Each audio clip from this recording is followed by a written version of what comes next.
Don't forget to hit subscribe and share. Let's dive into your cosmic journey together. Now, as always in astrology, we begin with the moon.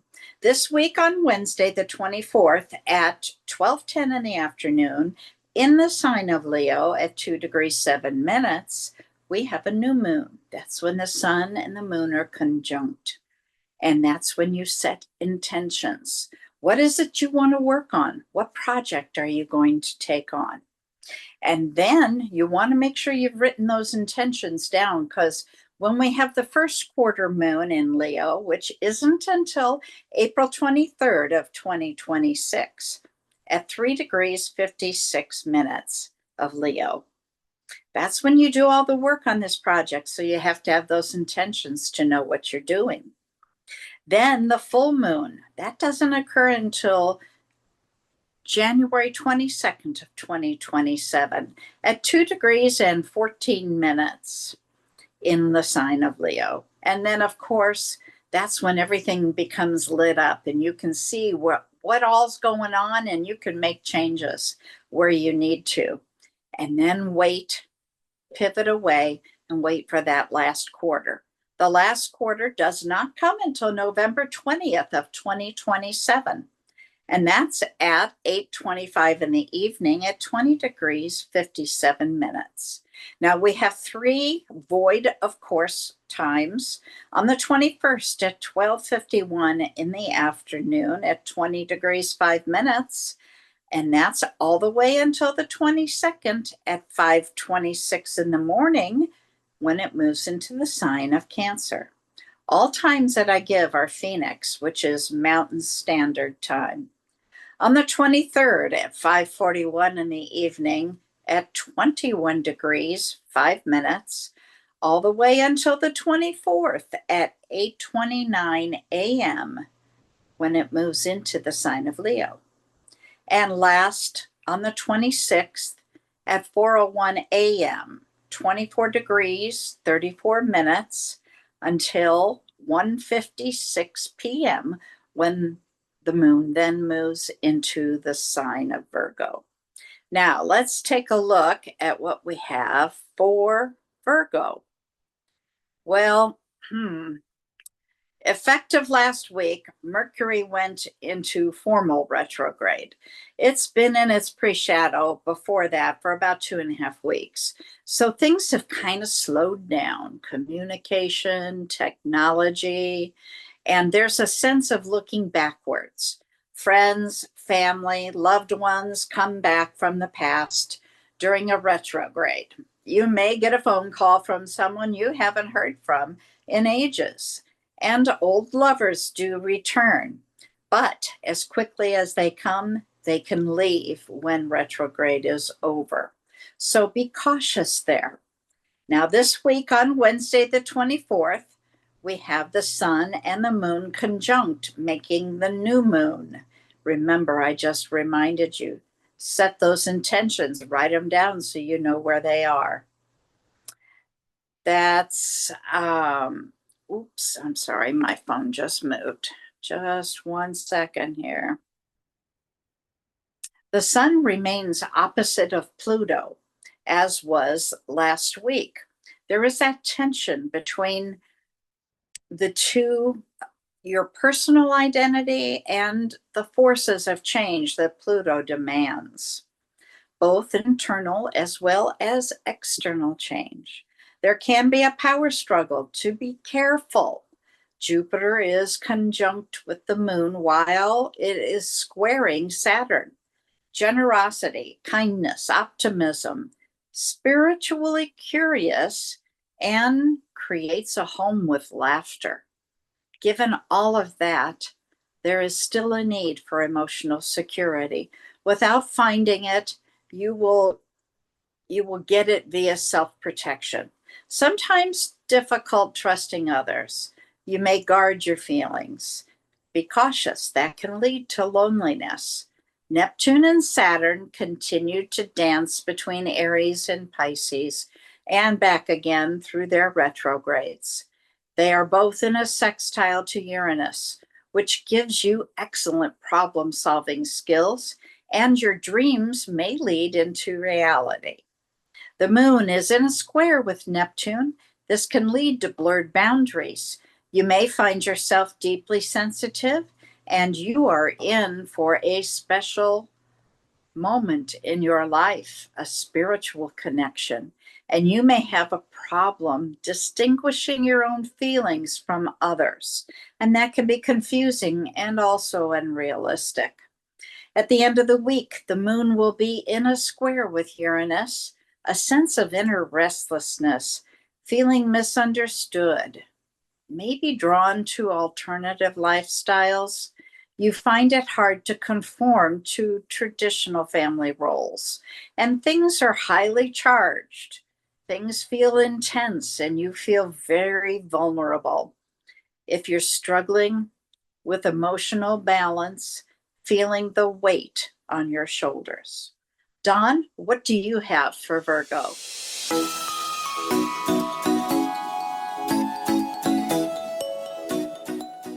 Well, thank you, Miss Bonnie. Let's see what Spirit and Universe has in store for you, Virgo, this week via tarot. Spirit and Universe, please tell us what is in their best interest. Had a jumper already. We'll take that one. We'll take them as they come if they happen that way. I don't often get jumpers, but this week the jumpers are crazy. There has been a unique energy this week, and I don't know what's going on for each of the readings.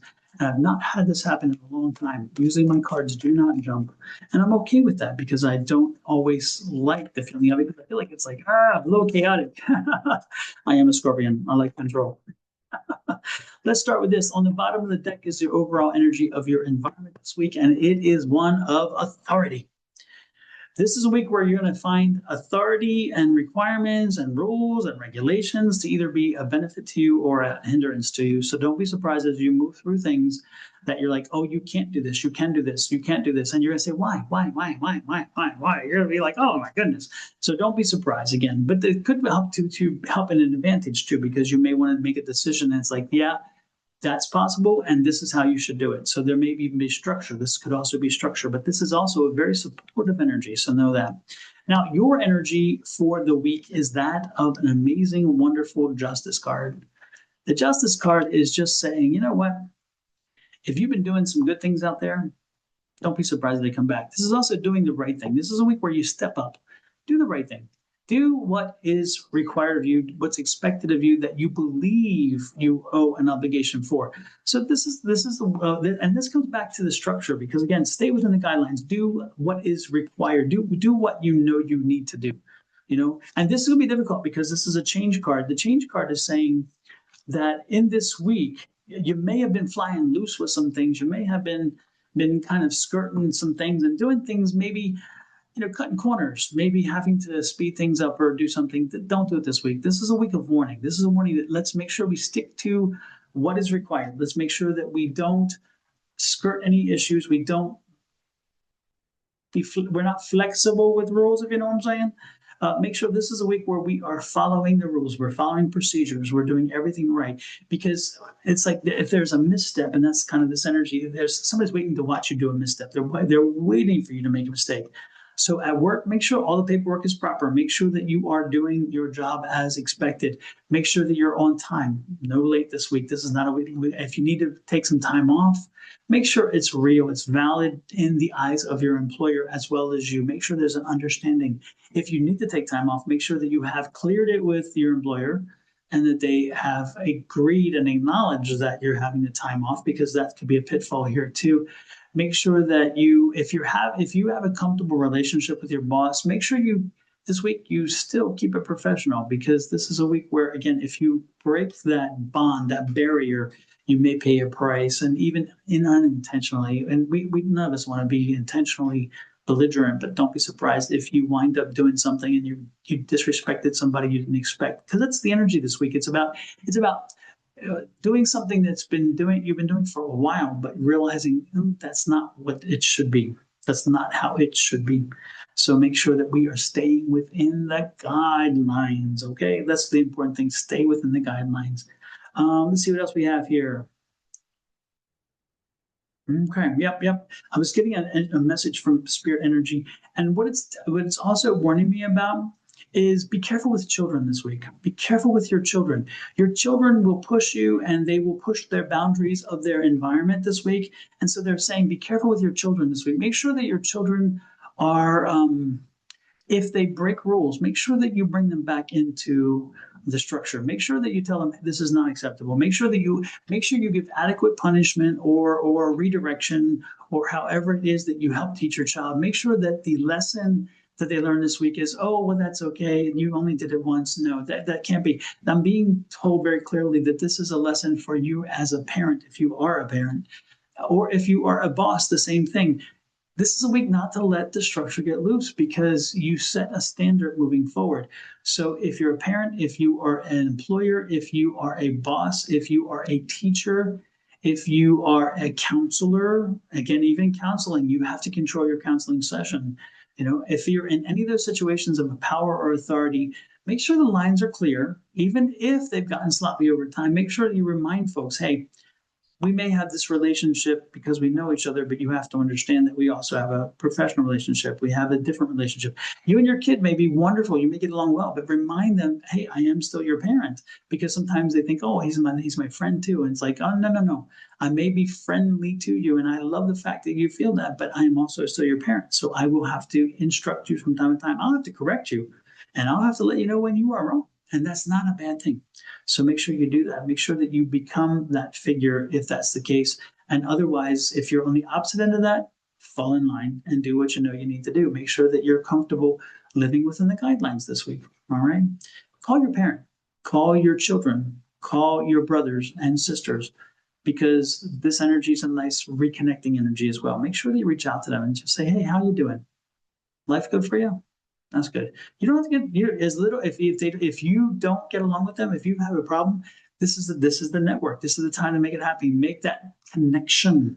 That's the call here. Make the connection. Reach out. Have the conversation. You may see how it heals so very much. Okay, I'm gonna let you go, but take that with you. Love, light, and blessings from me. It's Sonoran Mystic Tarot and my family, and Miss Bonnie and her family, to you and to yours. Additionally, hit that subscribe button in the lower right hand of the screen. I would appreciate it. So with Miss Bonnie. Additionally, if you are on Sonoran Mystic Tarot at this time, pop over to Your Love Goddess, which is Miss Bonnie's channel, and hit subscribe. If you're on her channel, please pop over Sonoran Mystic Tarot, which is mine, and hit that subscribe. When you do, you get our individual content because we don't always work together. And so therefore, if we go live or we post something, we will find our way to get the message to you and save you the work. That's the cool thing about the subscription part. Until next week, love, light, and blessings from us both and our families to you and to yours. Have a great one. Bye-bye.